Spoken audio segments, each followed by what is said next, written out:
Now we are starting with a new essay, that is essay 500. Name of the essay is Audit Evidence. We're going to cover 8 or 9 things in this. First we'll be covering the definition of audit evidence, then what is the auditor's objective with regard to essay 500, then we'll classify the audit evidence, then the procedures to obtain audit evidence, then a small note about the sufficiency and appropriateness of audit evidence, then judging the reliability of audit evidence, and then selection of items for testing, then inconsistency if this is a particular case where there's an inconsistency or doubt over the reliability, and there's some other cases as we'll come across. So starting with the definition,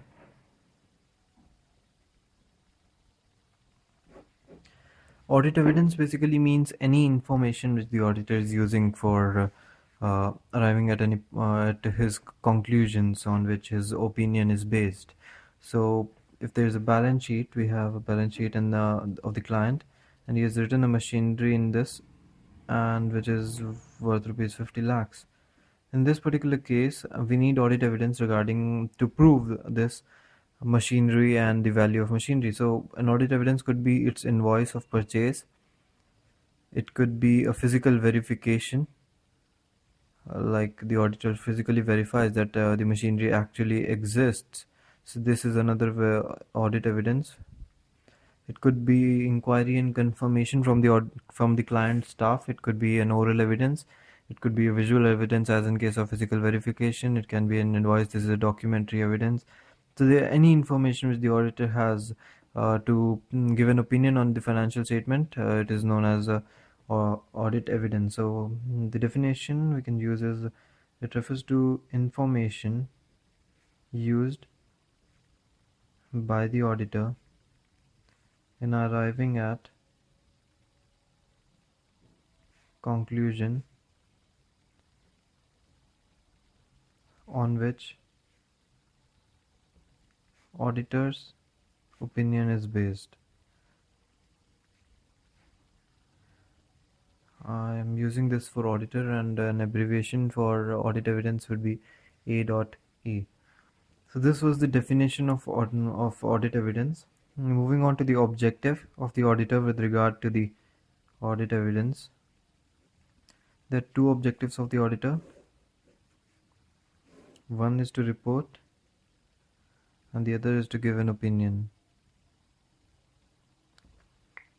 A report will be on whether the financial statement present a true and fair view. An opinion on the truthfulness, or we can say about the truthfulness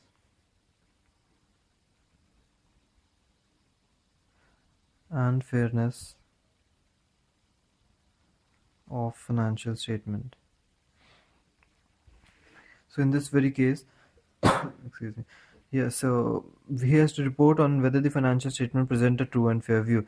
So in this very case, we have machinery. So whether this is a financial statement can include your profit and loss account, it has your balance sheet, it has cash flow statement, it can have the notes to accounts.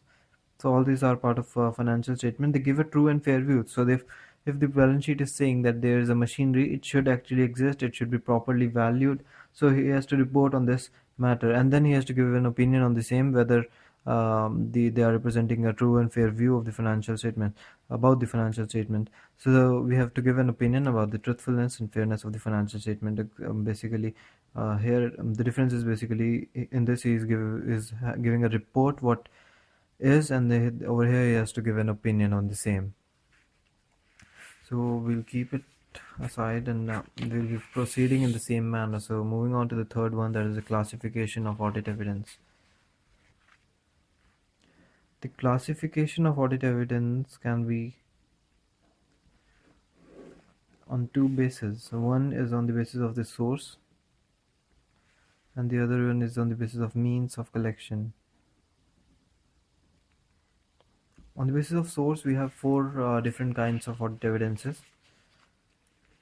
So first we are starting with the source. We have internal evidence, we have internal external evidence, we have external evidence,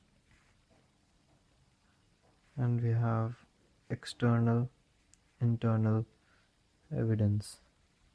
So in this internal evidence, the data or the information is generated and processed by the client himself. For example, we can say a purchase invoice.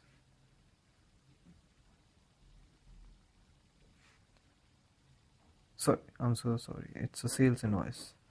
A purchase invoice would be an example of the external evidence. In this, we have an example is a sales invoice as a part of internal evidence, because the sales invoice is not only generated but also processed by the client himself. This internal external evidence and external internal evidences, internal external and external internal evidence are not covered by many authors, so I'll be covering it later on. Now we have external evidence.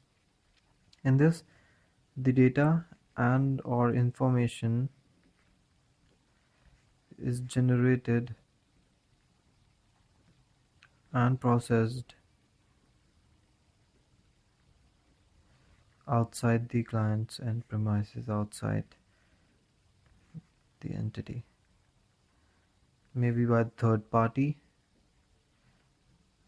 For example, we have purchase invoice,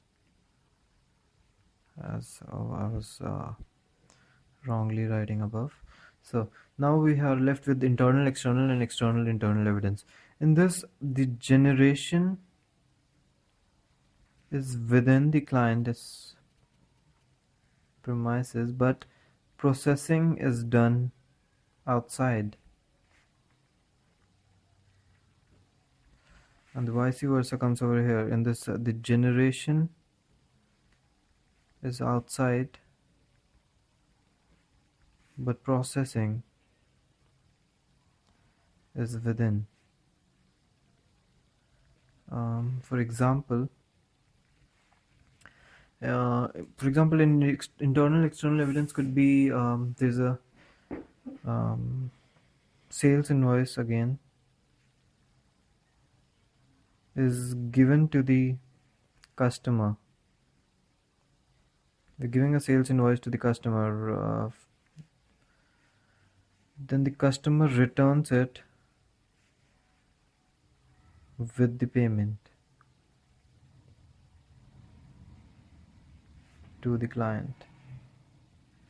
Now you must have seen in your real life, we have some invoices in this form. This is for official, and this is a customer's copy.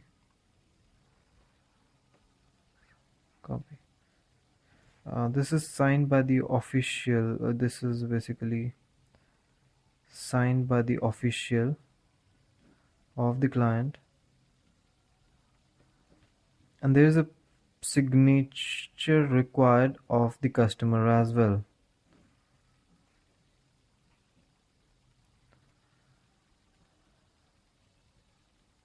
What happened in these kind of invoices is that this particular part of the invoice stays with the client, and this is given to the customer. But even in this official invoice, we can say is a kind of internal external evidence. Why? Because this has been processed by the customer. He has signed on this particular invoice. There would be a stamp of paid over this. So this has been processed by the customer. This copy has been taken by the customer, so we won't be having this as an evidence. But this particular part of the invoice, which is for the official purpose, where it is signed by the official proper office of the client, at the same time it is also signed by the customer. So this has been processed by a third party, which is the customer. So these kind of invoices are known as internal external evidences. So in similar sense, we can have a purchase invoice,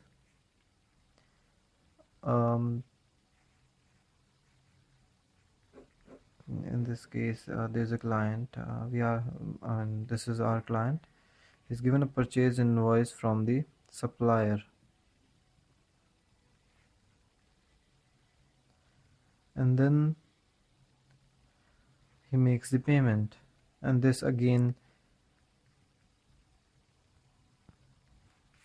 these kind of invoices will be known as external internal evidence. In this, basically the customer would be our client, and this copy would be the external internal evidence. So this is the classification of audit evidence on the basis of source. Then we have a mean on the classification on the basis of means of collection.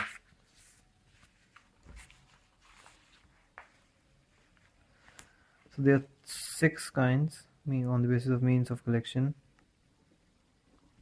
3 broader one is inspection, which gives us documentary evidences. We inspect the documents and all. So this is done through the inspection. It may be of physical inspection or physical machineries as well. Then we have inquiry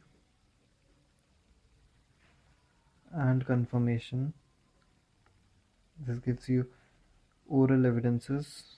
Confirmation is basically responses to the inquiry. Inquiry may be from the appropriate staff of the client or from knowledgeable persons within the entity, etc.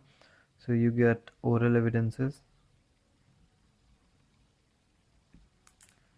Then there is another one, that is observation. Through this you get visual evidences. Observation may be visual evidence. Observation may be of a particular process which is being carried on by the client staff.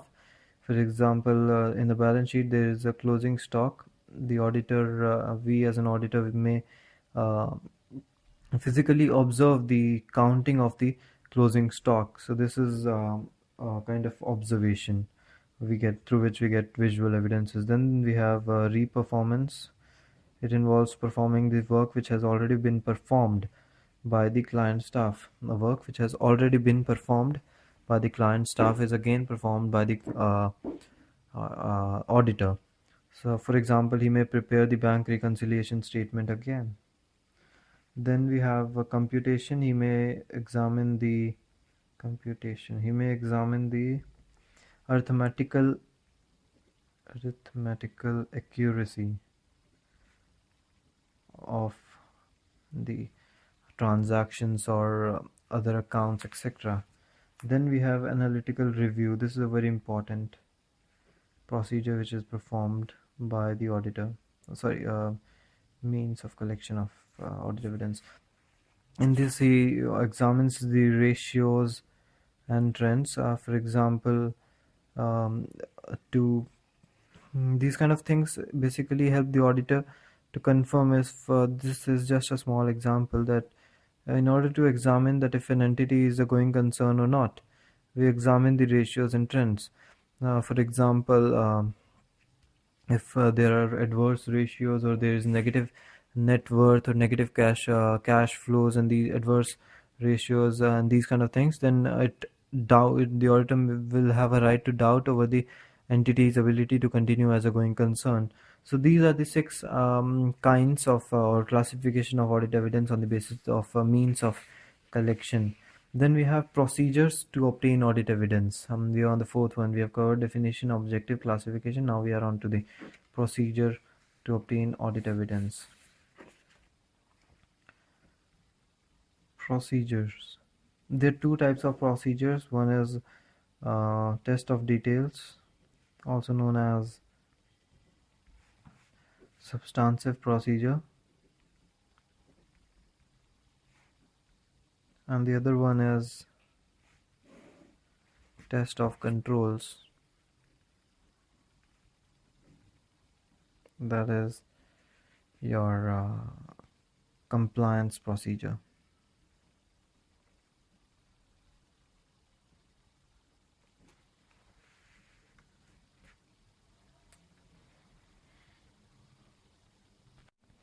So in substantive procedures, the auditor examines the validity, accuracy, and completeness of transaction and balances. Over here, he examines the continuity,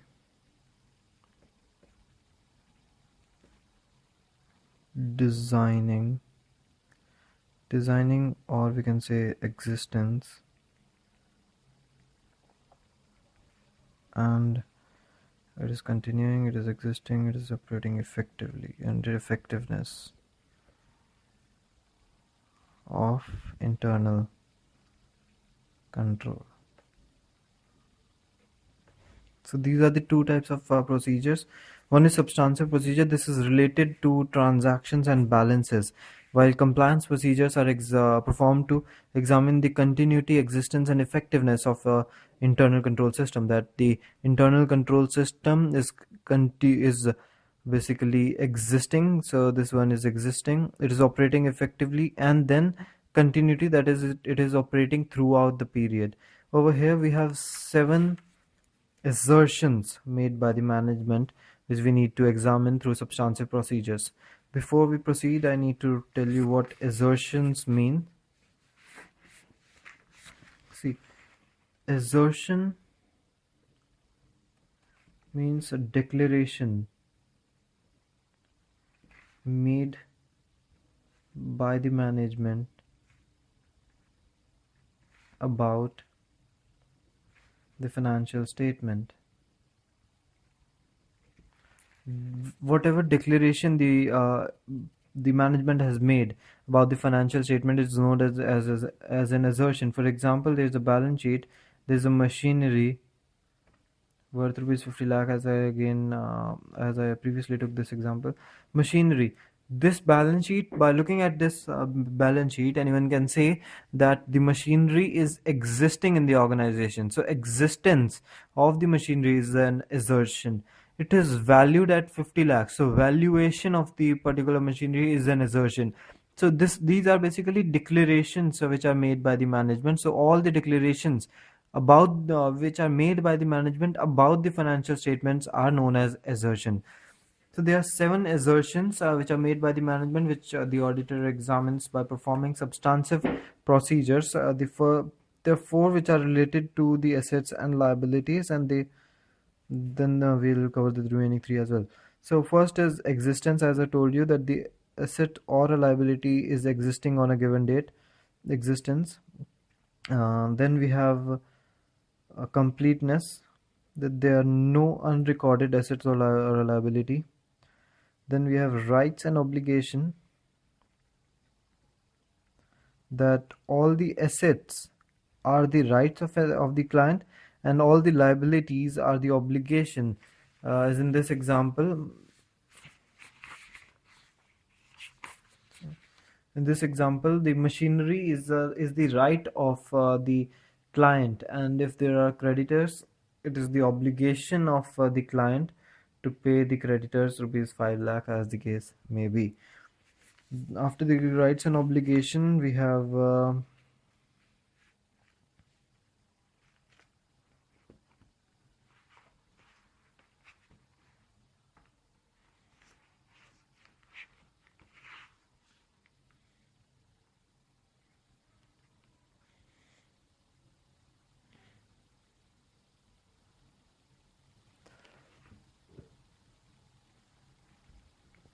valuation, that they have been properly valued. Now, apart from these are all related to assets and liabilities. Then we have presentation and disclosure, the 5th one.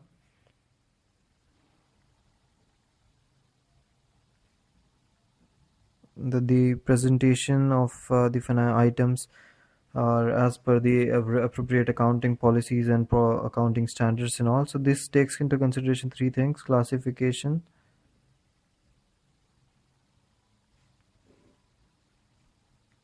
disclosure,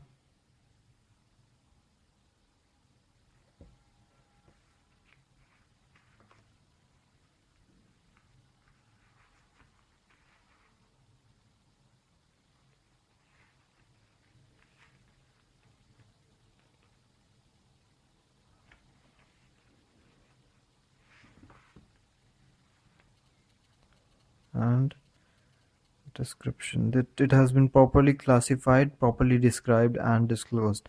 Classification, for example, as per the Schedule 3 introduced in Companies Act 2013, it has to be properly assets have to be properly classified as fixed assets or non-current assets, current assets, etc. So they have been properly classified. Even revenue expenditure and capital expenditure needs to be properly classified. Then they need to be properly described, and there should be appropriate disclosure. Then we have occurrence. Occurrence is purely related to the transactions that they have occurred in the relevant period in which they have been recorded. And then measurement, again, it is related to the transactions that they have been properly valued at appropriate value. They have been recorded at appropriate value. So these are the 7 assertions made. And in this, there are 3 assertions as I've already written in the description. Existence of the internal control system, continuity, that it is operating throughout the period, internal control system is operating throughout the period, and operating effectiveness, that is, it is operating effectively. Operating effectiveness. If you want to know what internal control means, you can watch my video on this. Okay, so we have covered the procedures as well.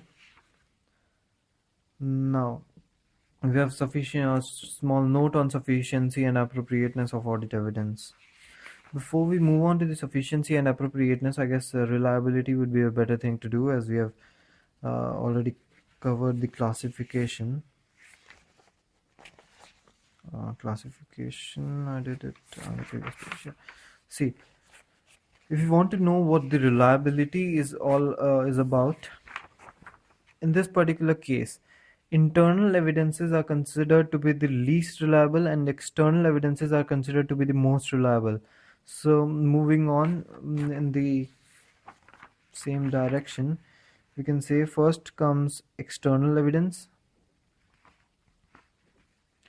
then we have internal, then we have external, at the end we have internal. So this is the reliability in the decreasing sense. So what the reason is? See, the reason why internal evidences are considered to be the least reliable is because internal evidences, as I told you, are generated and processed by the client himself. So he has more ability, or he has more power over the internal evidences. A sales invoice can be easily manipulated by the client himself. So manipulation can be easily done with the internal evidences.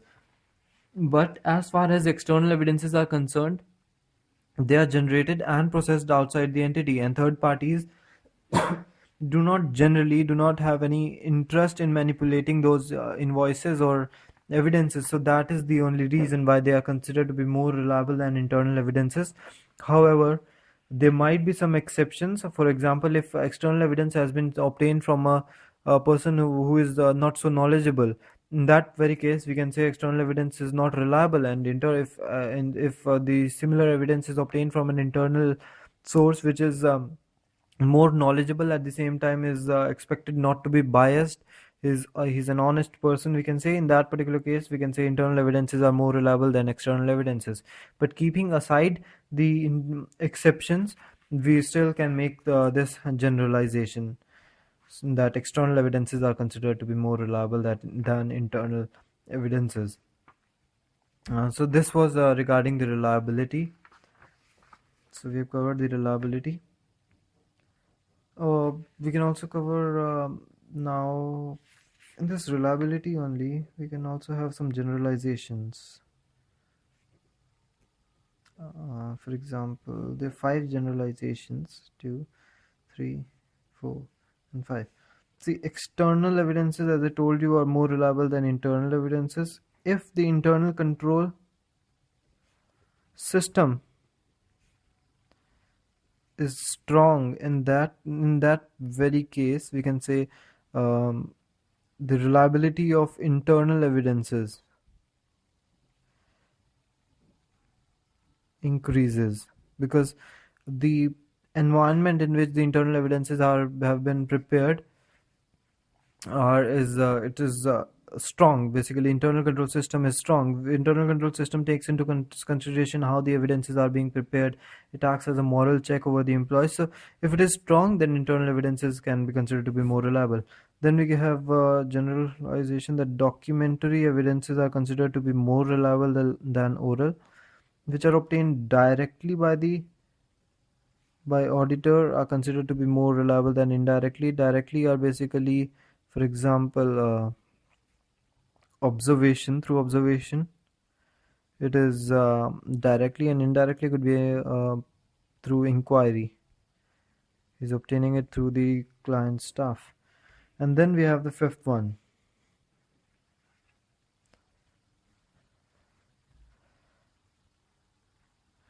that original documents are considered to be more reliable than photocopies. So this is a generalization which can be made. 5 generalization about the reliability. So we have covered reliability. Now we can move further to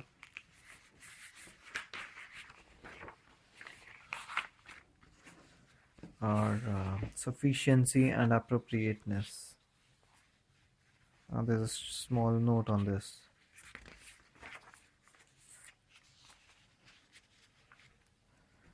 Sufficiency and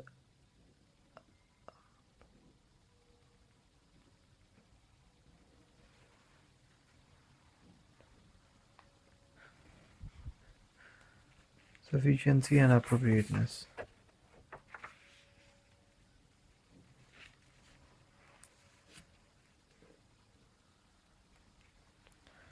Right. See, sufficiency refers to the quantity, while appropriateness refers to the quality. That is, the number of audit evidences required is the sufficiency, and the appropriateness refers to the quality of audit evidences.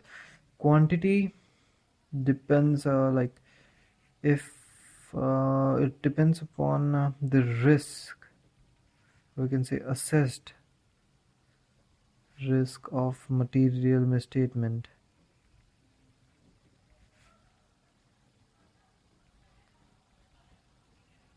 Higher is the risk of material misstatement, more audit evidences will be required. More audit evidences required. Quality is basically depends upon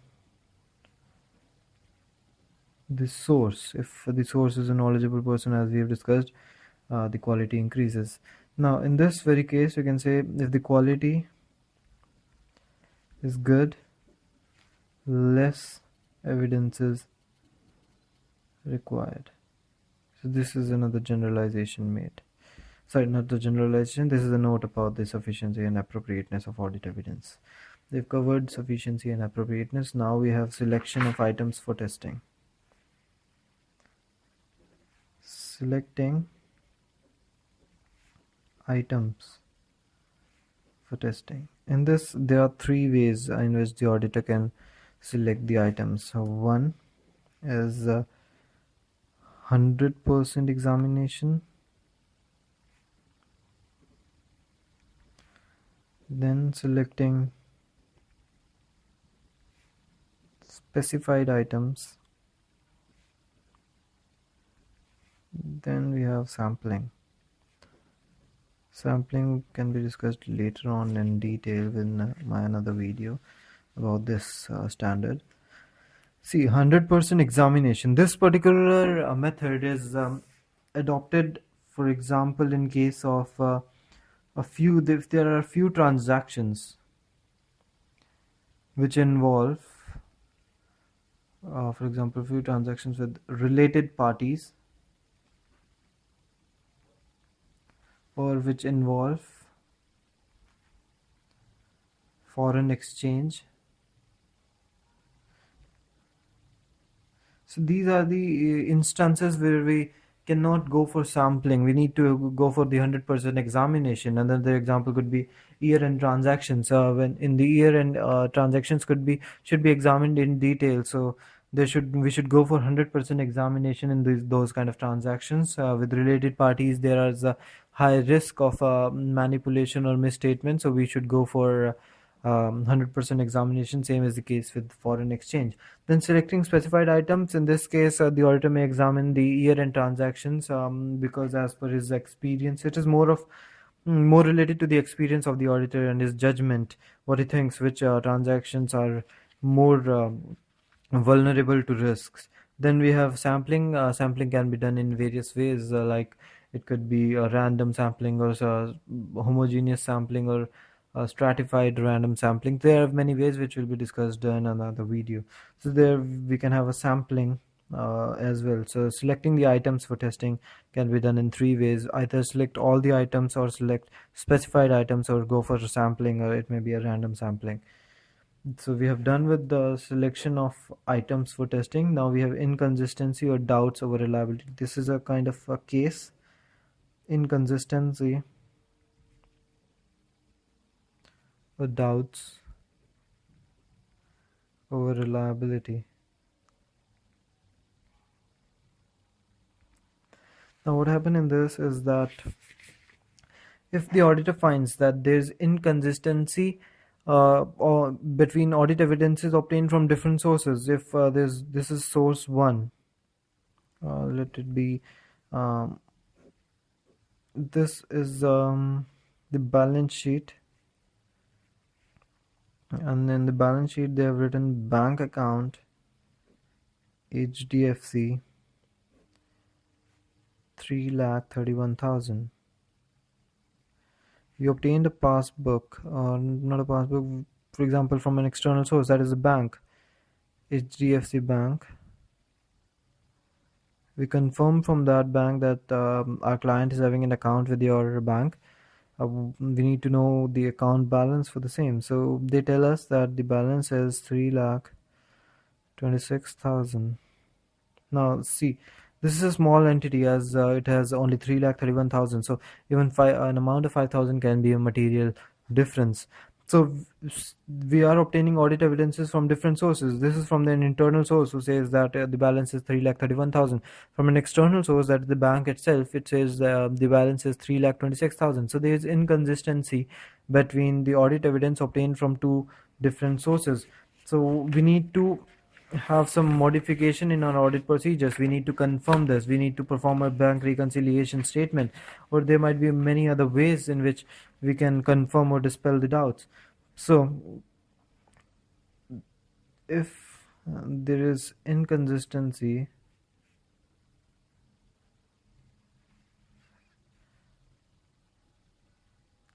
in audit of evidence obtained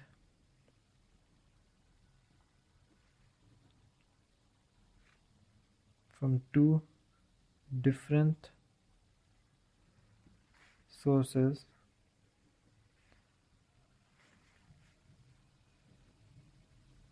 about the same item, or there are doubts over reliability of audit evidence, you need to do two things: see the modification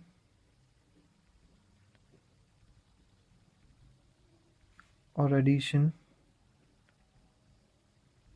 required in audit procedures. As I told you, performing a bank reconciliation statement, procedures, preparing a bank reconciliation statement, and then he need to evaluate the impact on other aspects of audit. That if there's a misstatement in this particular case, what kind of impact it may have on other items of the of the financial statement. For example, as I took that the bank's account was showing a difference of 5,000, but still the balance sheet was being tallied. That there was a difference of 5,000 over here. It should have been 5,000, but still, the balance sheet was being tallied at 4 lakh. For example, there must be a difference of 5,000. There should be a minus 5,000 over here or plus 5,000 over here as well. Only then, in that particular case, the balance sheet can tally.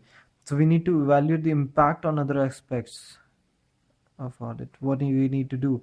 We need to examine the balance sheet again. So what, because there would be any other misstatement as well in this balance sheet. So this is what we need to do in case of inconsistency in audit evidence obtained from two different sources. So we have covered inconsistency as well. Now there's a small case.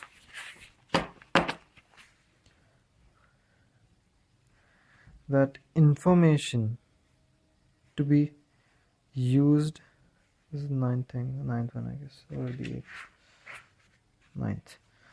Information to be used as audit evidence has been prepared using work of management's expert. Now, in this very case, if the audit evidence, the auditor has prepared the audit evidence using the work of a management's expert. Management had hired a particular expert, and they have used this information as an audit evidence. So we need to do three things. The first thing is we need to evaluate. We need to evaluate the competence, capability,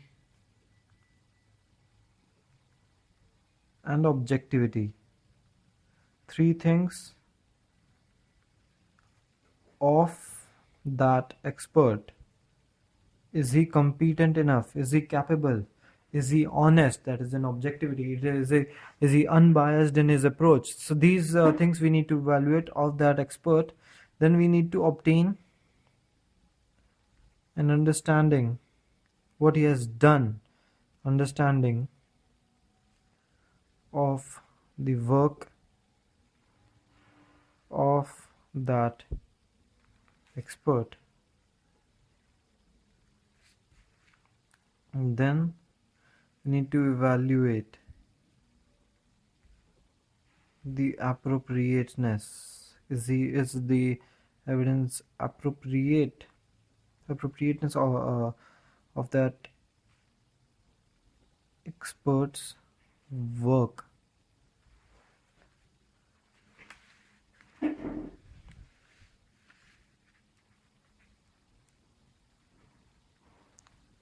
For the relevant, this is the last thing. Now see, we need, first of all, we need to evaluate the competence, that whether he is competent. For example, there's a balance sheet, there's a land and building over here. Taking an example where we need to, for example, the audit is being conducted of a firm which wants to add a new director or a new partner in. Let's say an example, a partnership firm wants to add a new partner to its firm. Now it is adding a partner on 31st of this December. So in this very case, we need to revalue all our assets or liabilities. So while revaluing the assets or liability, the company hired a chartered accountant for this purpose. So he's a competent person, we can say yes. Is he capable? Yes, again. Is he objective? Yes, he was objective because it was a third party. So this one has been done with. Then obtain an understanding of the work. How he evaluated? He went on to the market prices. He took the market price of all the land and building available in that particular area. So we obtain an understanding of how he valued this land and building. So on 31st of this December, so he valued the building, which was already valued at 30 lakhs. He said that now the building is for 69 lakhs on 30th December. And there was a 3 lands, out of which on 2 on which and two buildings were built on that land. I mean, one land was vacant. On two lands, there was a building built.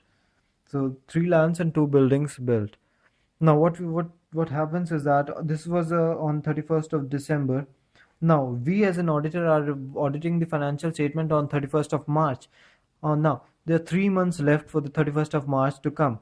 In these 3 months, there might be possible that a particular land could have been sold, a new land could have been purchased, two buildings could have been sold, a building could have been destroyed, it could have been again revalued. There could have been a lot of things which would have been happened with this. So we as an auditor on 31st of March cannot take this value of 69 lakhs.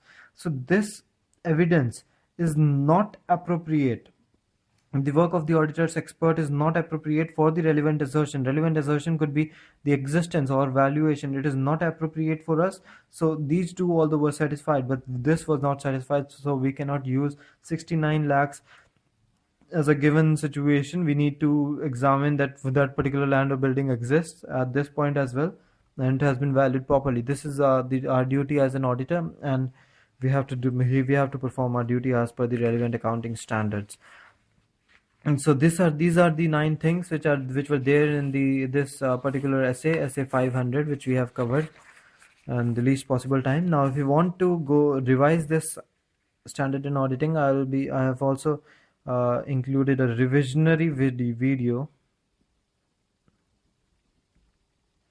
on this essay 500, trying to complete it in lesser time.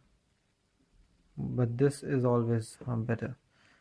So go for the detailed one. If you have less time, you can go for the revisionary video as well. I mean, later on, when you have less time, you want to revise that. All right. Thank you.